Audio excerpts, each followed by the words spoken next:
छठवां अध्याय। छठवें अध्याय में धूमर लोचन वध।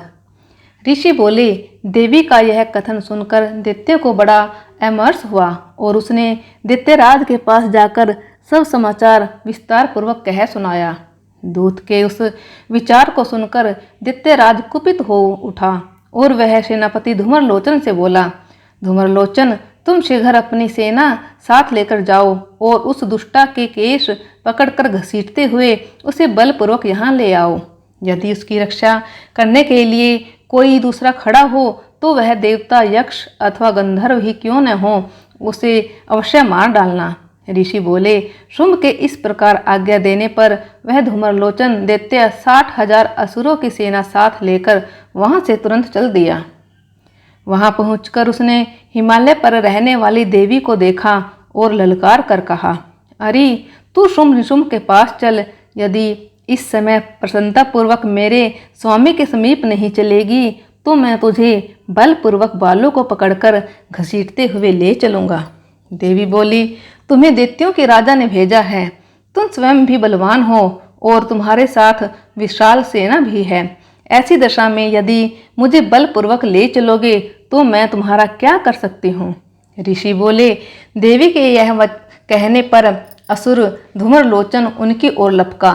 तब अंबिका ने हूँ शब्द के उच्चारण मात्र से उसे भस्म कर दिया। फिर तो क्रोध से भरी हुई दैत्यों की विशाल सेना और अंबिका ने एक दूसरे पर तीखे सायकों, शक्तियों तथा फरसों की वर्षा आरंभ की। इतने में ही देवी का वाहन सिंह क्रोध में भरकर भयंकर गर्जना करके गर्दन के बालों को हिलाता हुआ असुर की सेना में कूद पड़ा। उसने कुछ दैत्यों को पंजों की मार से, कितनों को अपने जबड़े से और कितने ही महादैत्यों को पटक कर दाढ़ों से घायल करके मार डाला। उस सिंह ने अपने नखों से कितनों के पेट फाड़ डाले और थप्पड़ मारकर कितनों के सिर धड़ से अलग कर दिए। देवी के वाहन उस महाबली सिंह ने अत्यंत क्रोध से भरे हुए क्षण भर में ही असुरों की सारी सेना का संहार कर डाला।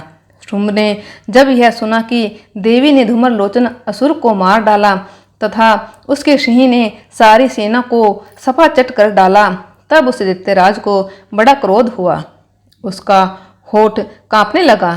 तुरंत उसने चंड और मुंड नामक 2 महादैत्यों को आज्ञा दी, हे चंड और हे मुंड, तुम लोग बहुत बड़ी सेना लेकर वहां जाओ।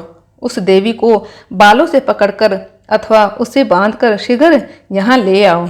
यदि इस प्रकार उसे लाने में संदेह हो तो युद्ध में सब प्रकार के अस्त्रों शस्त्रों तथा समस्त आसुरी सेना का प्रयोग करके उसकी हत्या कर डालना।